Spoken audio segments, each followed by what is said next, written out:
Eu sou o presbítero Leandro Pipoli e hoje nós vamos para mais uma lição da Escola Bíblica Dominical, a lição de número 12, cujo tema é Imersos no Espírito nos últimos dias. O texto áureo nos diz assim: quem crê em mim, como diz as Escrituras, rios de água viva correrão no seu ventre. João capítulo 7 e o versículo 38. A aula que nós vamos comentar hoje, meus irmãos, está baseada em Ezequiel capítulo 47, do versículo 1 ao versículo de número 12. Vocês leiam esse texto, né? Essa passagem bíblica, para que assim vocês possam se inteirar melhor no assunto. Eu já lhe peço que você venha compartilhar esse vídeo, venha dar o seu like e também que você venha se inscrever no nosso canal. Assim você vai estar recebendo as notificações e assim você vai encontrar os vídeos com maior facilidade. A introdução nos diz assim: essa primeira parte do capítulo 47 é a continuação da visão do templo de Ezequiel, que começa lá no capítulo 40, quando Ezequiel ele recebe a visão em que o ser espiritual, que nós reconhecemos que seria o Senhor Jesus Cristo, mostra para ele as medidas do templo, mostra o templo e tudo como que as medidas e as dimensões de todo o templo. E esse mesmo ser agora continua com Ezequiel, agora também no capítulo 47. A presente lição, ela foca o aspecto escatológico da visão, mostra a implicação pneumatológica da profecia e o contexto geológico do Vale do Mar Morto. Então, nesta lição, nós vamos focar em 3 pontos principais. Quais são eles? O aspecto escatológico da visão, ou seja, algo para o futuro, porque tudo aquilo que Ezequiel está vendo é algo escatológico, está mostrando para ele o futuro. E também nós vamos comentar um pouco sobre o aspecto pneumatológico da profecia, ou seja, sobre o Espírito Santo, né? E também o contexto geológico do Mar Morto, né? Como que é aquela região, né? Como que é o relevo, como que é as plantações ali, como se dá naquela região. Sobre o aspecto escatológico, a nascente do rio. Vemos na primeira lição do trimestre que o livro de Ezequiel antecipa o aspecto apocalíptico das Escrituras Sagradas. A visão nessa passagem é futurista e literal. Como nós conhecemos essa passagem? De capítulo 47 de Ezequiel, onde o ser mostra para ele e ele olha pela porta oriental e ali ele vê um rio correndo, uma nascente correndo debaixo do templo. E esse rio vai descendo, né? E assim é o que ele vê na sua visão. E o ser manda para ele entrar nessas águas. Mede 1000 côvados, né? Que nós conhecemos, nós entendemos seria 500 metros. E ele vai entrando. E conforme ele vai entrando, o ser vai medindo mais 1000 côvados. E ele vai entrando cada vez mais nesse rio, né? De águas, né? E nós entendemos que tudo isso é um aspecto futurista e literal. Literal em que sentido? O rio que nasce debaixo do umbral do templo, das portas do templo, né? Que nasce ali e vai correndo, né? E por onde esse rio passa, vai trazendo vida, né? Olha só que coisa maravilhosa. Uma região que outrora era seca, uma região outrora que era infrutífera, a terra não produzia, devido às águas que esse rio vai passando, vai trazendo vida, né? A vegetação vai nascendo, né? E esse rio ele corre até o Mar Morto, né? Trazendo vida para toda aquela região. Nós entendemos que isso é um aspecto futurístico, né? Ou seja, algo literal e para o futuro. Os detalhes desse complexo, como a dimensão das áreas, dependência e medidas, sugere o aspecto literal, né? Sugere um templo literal. Ezequiel ele vê com tantos detalhes as medidas do templo, todo o complexo que ele vê ali, né? Algo bem complexo que ele vê, as dimensões das áreas e tudo mais. E por isso nós entendemos que com isso ele está tendo uma visão para o futuro, né? Esse templo para o futuro. Por que para o futuro? Nós entendemos que o templo de Salomão foi destruído, o segundo templo foi erguido por Zorobabel, e esse templo também ele foi reformulado, no caso seria o segundo templo, ele foi reformulado por Herodes, que no ano 70 depois de Cristo ele foi destruído. Então, devido a isso, há uma necessidade do terceiro templo ser construído. Por quê? Por causa das visões de Daniel. E eu gostaria de ler com você Daniel capítulo 9 e o versículo 27.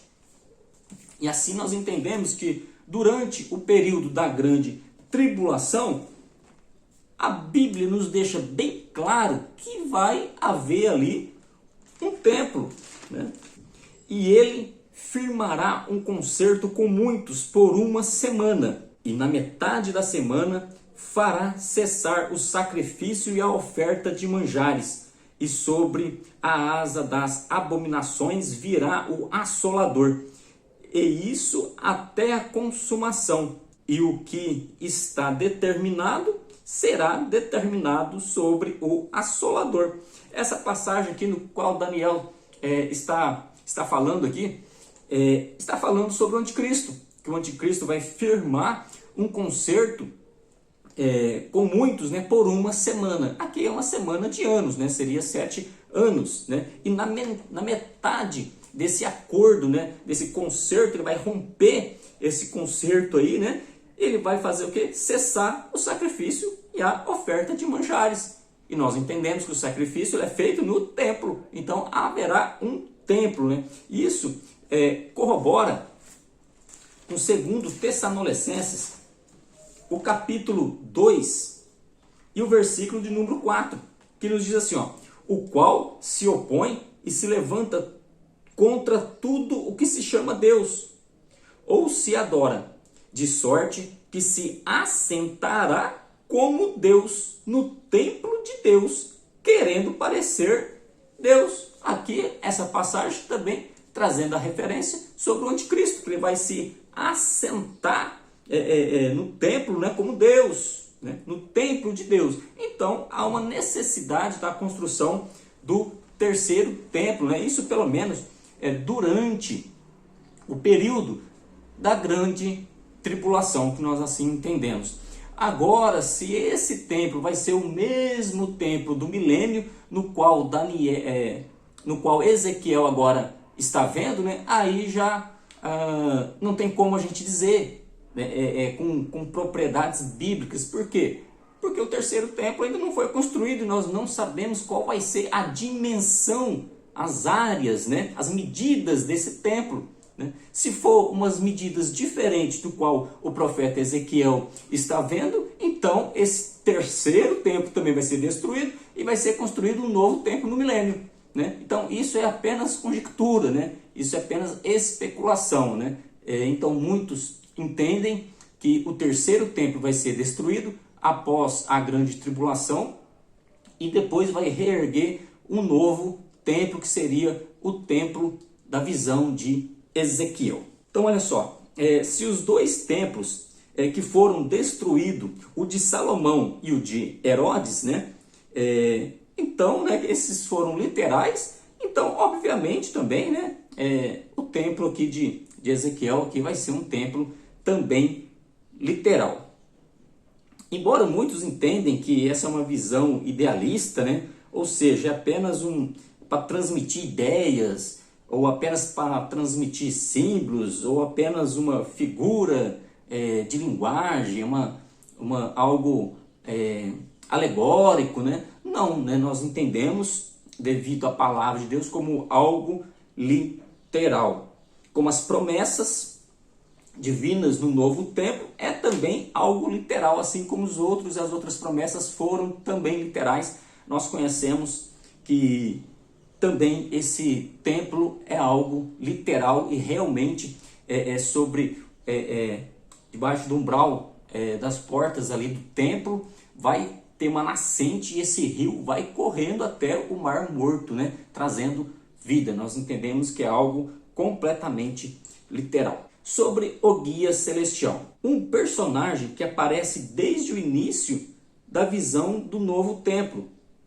Um homem cuja aparência era como a aparência do cobre, tendo um cordel de linho na mão e uma cana de medir. É o que está em Ezequiel 40, versículo de número 3, né? Isso demonstrando aí que a mesma personagem, esse mesmo ser celestial que aparece lá no início da visão, ali quando ele começa a ver as medidas do templo, em Ezequiel capítulo 40, é o mesmo que está conduzindo o profeta até o capítulo 47, mostrando essa visão para ele, né?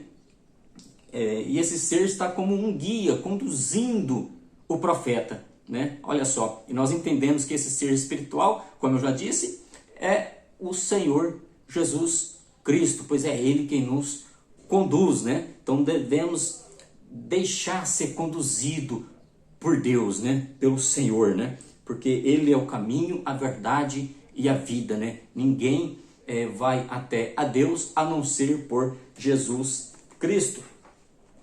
Para confirmar isso, eu quero ler Ezequiel capítulo 43 e o versículo de número 6 e o versículo de número 7. E ouvi uma voz que me foi dirigida de dentro do templo. E um homem se pôs junto a mim e me disse: Filho do homem, este é o lugar do meu trono e o lugar das plantas dos meus pés, onde habitarei no meio dos filhos de Israel para sempre. E os da casa de Israel não contaminarão mais o meu nome santo, nem eles nem os seus reis, com as suas prostituições e com os cadáveres dos seus reis nos seus altos. Então olha só, Ezequiel capítulo 43, versículo 6 e o versículo 7 nos está dizendo bem claro aqui que esse ser ele está usando o prenome pessoal, né? Olha só, o meu trono, né? E quem que vai se assentar no trono ali é o Senhor Jesus Cristo, né? Então esse ser desde o capítulo 40 é a pessoa do nosso Senhor Salvador Jesus Cristo. Esse anjo fez Ezequiel sair pelo portão do norte e dessa forma contornar o templo no sentido horário em direção ao oriente. Isso porque a porta oriental estava fechada. Esta porta estará fechada, não se abrirá. Ninguém entrará por ela, porque o Senhor, Deus de Israel, entrou por ela. Por isso estará fechada. Ezequiel capítulo 44 e o versículo 2, né? Então, nós observamos que em Ezequiel capítulo 43 e o versículo 4, está nos dizendo assim, ó, assim, lembrando, irmãos, que em outras aulas passadas, a glória de Deus saiu do templo.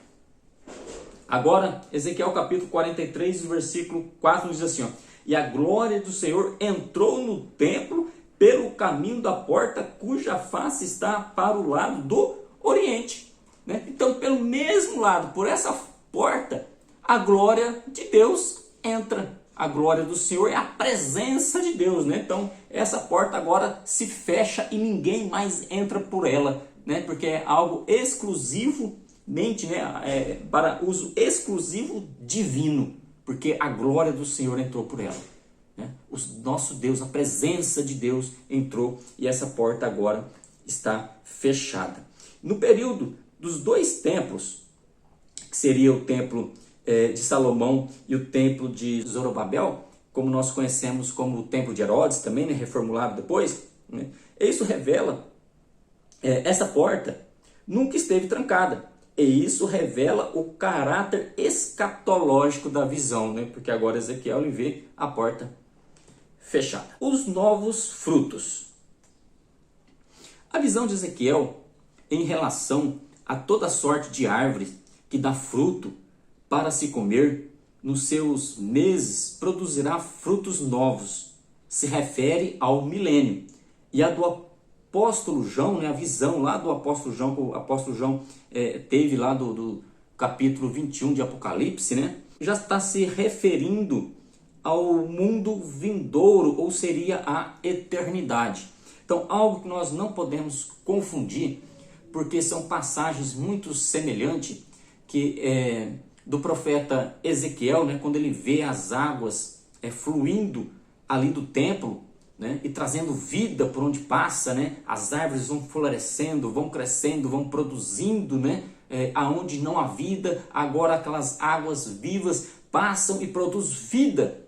Nós entendemos que esse tempo é para o milênio, né? Agora a visão, né, o que as profecias de João no capítulo 21 ali de Apocalipse, né, que João teve, é algo para que seria a eternidade, né? Ou seria o estado eterno que nós conhecemos ali, né? Então nós temos que saber distinguir essas duas passagens, para que nós não podemos misturar as duas passagens e trazer a mesma referência ali, né? Que o profeta Ezequiel está falando do milênio e João, ali em Apocalipse 21, está falando do estado eterno, ou seja, depois do milênio. O milênio é distinto do mundo vindouro.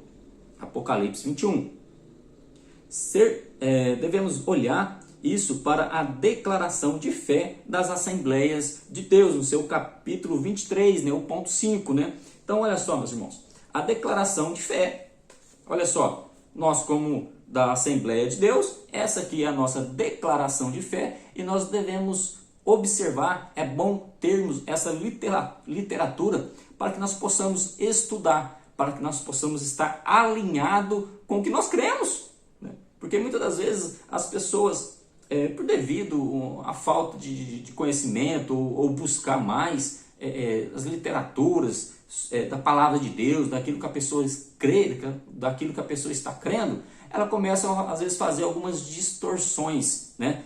Isso é o que nós cremos, declaração de fé. Né? Tenha um desse para que você possa estar alinhado com a tua crença, né? Baseado na palavra de Deus, né? E isso é muito importante para nós, estar sempre alinhado com a nossa declaração de fé das Assembleias de Deus no Brasil. Então, olha só, nós aprendemos um pouco sobre o aspecto escatológico, algo para o futuro. Aquelas águas vão brotar do templo e aquelas águas por onde passa, meus irmãos, vai produzir vida. Sobre a implicação pneumatológica, né? Esse ser, meus irmãos, como eu disse no início da nossa aula, né? Ele começa a medir 1000 côvados, né? Que seriam 500 metros. E fala para o profeta entrar nas águas. E essas águas davam pelos tornozelos. 500 metros mais adiante, né? As águas chegavam aos joelhos. E depois de mais 500 metros, elas já estavam no lombos.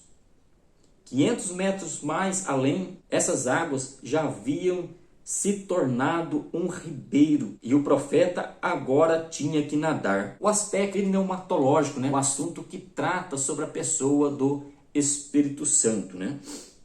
Então nós entendemos aqui, trazendo uma aplicação pessoal para nós, o Senhor manda o profeta entrar nessas águas. E ele vai entrando, as águas chegam até o tornozelo, pede para entrar mais adiante, as águas chegam nos joelhos, entram mais, essas águas chegam nos lombos, chegam ao ponto que ele já não consegue ir mais a não ser a nado.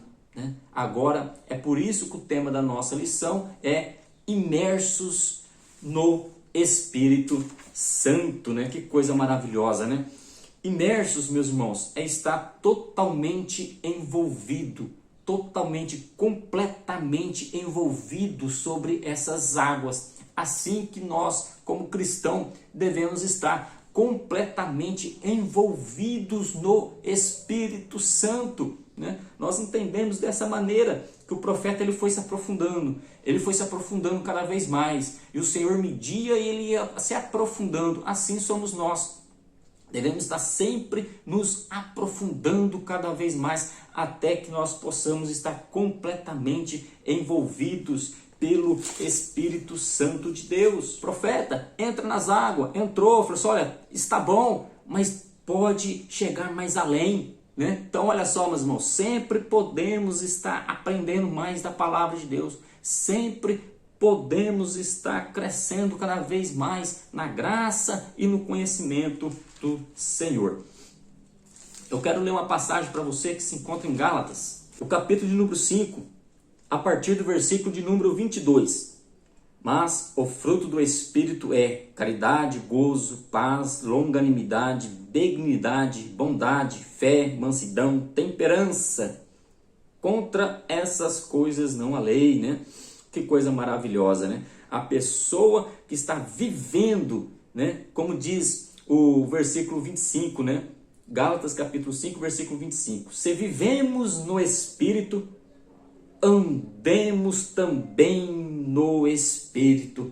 Olha só, né? Isso era o que estava acontecendo com o profeta. Se nós estamos andando no Espírito, estamos sendo imersos nessas águas que é o Espírito Santo de Deus, vamos andar no Espírito, vamos ter uma vida no Espírito, dirigido pelo Espírito Santo. E esses frutos do Espírito vai estar em nossas vidas. Vamos ler uma passagem bíblica, João capítulo 7 e o versículo 37 até o 39. E no último dia, o grande dia da festa, Jesus pôs-se em pé e clamou dizendo, se alguém tem sede, venha a mim e beba. Quem crê em mim, como diz a Escritura, rios de água viva correrão no seu ventre. E isso disse ele do Espírito, que havia de receber os que nele crescem, porque o Espírito Santo ainda não fora dado, porque ainda Jesus não ter sido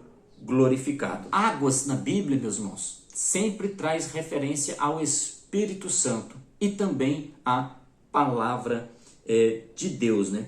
E aqui Jesus Cristo está dando um ensinamento para eles. Quem tem sede, venha até a mim e beba, né, dessas águas, porque aquele que crê no Senhor, como diz as Escrituras, rios de água viva correrão do seu ventre. Olha só que coisa maravilhosa, uma fonte, né? A fonte é Jesus Cristo, né? E essa fonte estando em nós vai nos conduzir para a vida eterna. Outra passagem que eu quero ler para os irmãos, que seria a passagem de João capítulo 4, né? Que fala aí da mulher samaritana, né? Nós conhecemos muito bem essa passagem bíblica, né? Eu quero ler o versículo 10 em diante para vocês.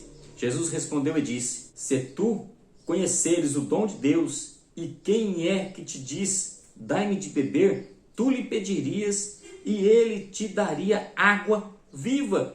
Olha só que coisa maravilhosa.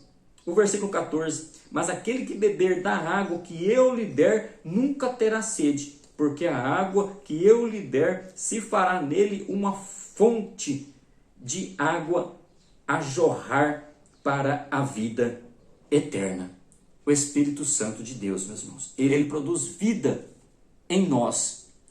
Na passagem de Ezequiel, esse rio ia passando, ia trazendo vida, trazendo na aplicação pessoal, quando nós estamos vivendo no Espírito Santo, nós temos vida e vamos também proporcionar vidas para outras pessoas através da palavra de Deus, anunciando e pregando a palavra de Deus. Jesus Cristo, uma certa feita, ele diz para os seus discípulos, né? Olha, vocês já estão limpos pela palavra.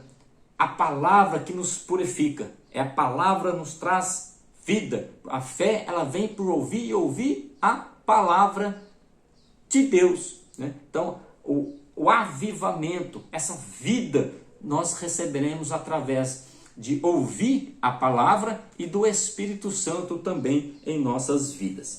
Sobre o Espírito Santo, a imersão de Ezequiel nessas águas pode ser comparada ao crente cheio do Espírito Santo, que é o símbolo, né? Águas, símbolos do Espírito Santo, né? Então nós, meus irmãos, devemos estar cheios do Espírito Santo, imersos no Espírito Santo, sendo controlado pelo Espírito Santo. Ser cheio do Espírito Santo é uma expressão que indica estar o cristão nos domínios do Espírito Santo. Vamos ler Efésios capítulo 5 e o versículo 18, né? E não vos embriagueis com vinho, em que há contenda, mas enchei-vos do Espírito, né? A palavra enchei-vos nos mostra uma ação contínua, sempre está cheio, né? Sempre está buscando a presença do Senhor em nossas vidas. Sobre o contexto geológico do Vale do Mar Morto, né? Abundâncias de árvores. O Arabá, em hebraico, literalmente árido, né? Significa, né, no hebraico, literalmente árido. Mas aparece também no Antigo Testamento como planície, deserto, né? Seria um vale, né? Que se estende desde a Galileia, do norte de Israel e vai até o Golfo de Acaba, no sul do país, na margem do Mar Vermelho. Nessa região se encontra o Mar Morto. Olha só, irmão, como que seria então essa região, né, do Mar Morto, né? Nós sabemos que o Mar Morto, pelo próprio, como o nome já diz, não tem vida, é morto, ali não produz vida. Por quê? Porque ali, o Mar Morto, eles são umas águas muito salinas, né? Tem muito sal naquela água, muitos sais ali, minerais, né? Enquanto a média dos mares, a média de sal é de 3%, o Mar Morto chega até 30%.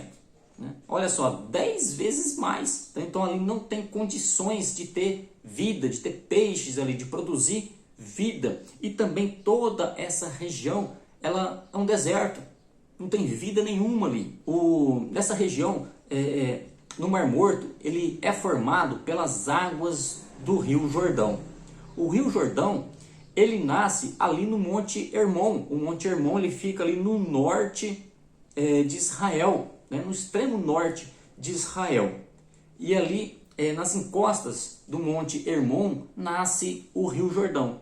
Jordão, a palavra que significa aquele que desce. Então essas águas vão descendo, chega até ali o Mar da Galileia, né? As águas descem, é formado então um grande lago, né? Que nós conhecemos na Bíblia como o Mar da Galileia, ou Lago de Genezaré, e também o Lago de Tiberíades. Então as águas descem, forma esse grande, imenso lago, né? E depois ela continua descendo ali o Rio Jordão e vai se desaguar no Mar Morto, né? Nessa altura aí, ele já está cerca aí de 390 metros abaixo do nível do mar. Então essa descida do Jordão vai trazendo, levando, né, muitos sais minerais, né? E quando chega ali no Mar Morto, o Mar Morto não tem aonde desaguar as suas águas. Então as águas, elas saem dali por evaporação, né? Mas só que os sais vão acumulando tudo ali. Os sais, né? Então essa água fica muito salgada, a água fica muito densa, né? Então ali não tem vida nenhuma e nem nessa região, né? Sobre os charcos lamaceiros com sal que não serão restaurados. Então, na visão que Ezequiel tem, as águas passam, produzem vida e também vão até ali o Mar Morto. E quando essas águas chegam ali no Mar Morto, vai ser vida com abundância.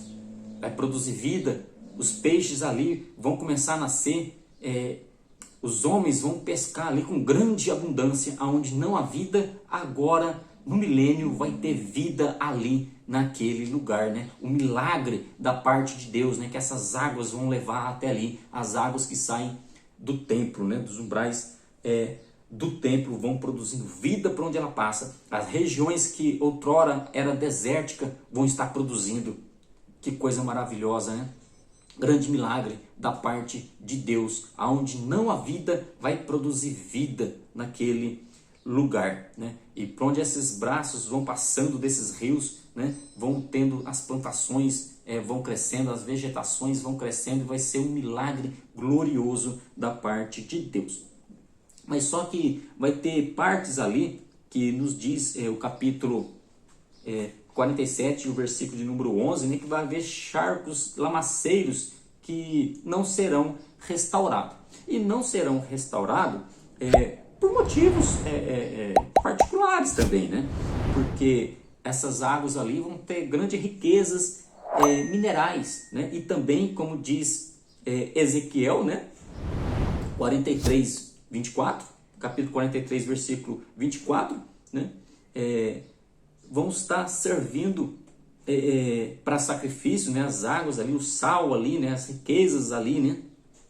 E também para tempero, né? Essas águas, devido aos sais que tem ali, vão ser utilizados também para tempero aí, né? Então, tudo tem a sua finalidade, né? A conclusão, meus irmãos, né? Nós sabemos que no Éden também havia os rios ali, né?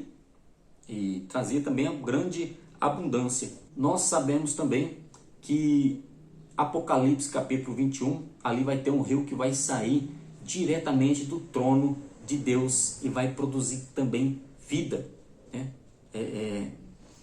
E a visão de Ezequiel fica exatamente ali no meio ali, né? Que seria o tempo aí do milênio aí, que vai trazer também vida para todos os habitantes ali, né? Vai proporcionar vegetações, alimentações, frutos em abundâncias, né?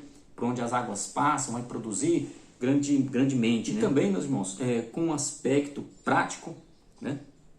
Nós vemos aí uma grande efusão do Espírito Santo sem medida, né? Que coisa maravilhosa, né? O Espírito Santo nos conduzindo, sempre orientando, né? Todo aquele povo no grande do milênio vai ser uma grande riqueza, tanto material como também espiritual, né? No qual a palavra do Senhor nos diz que as nações vão ter um grande conhecimento da palavra de Deus, né? Eu agradeço vocês que assistiram, que estão assistindo os nossos vídeos, e peço mais uma vez, você venha se inscrever, assim também vai estar nos ajudando aí a levar conhecimento da palavra de Deus. Que Deus abençoe a todos vocês e ficam na paz do Senhor.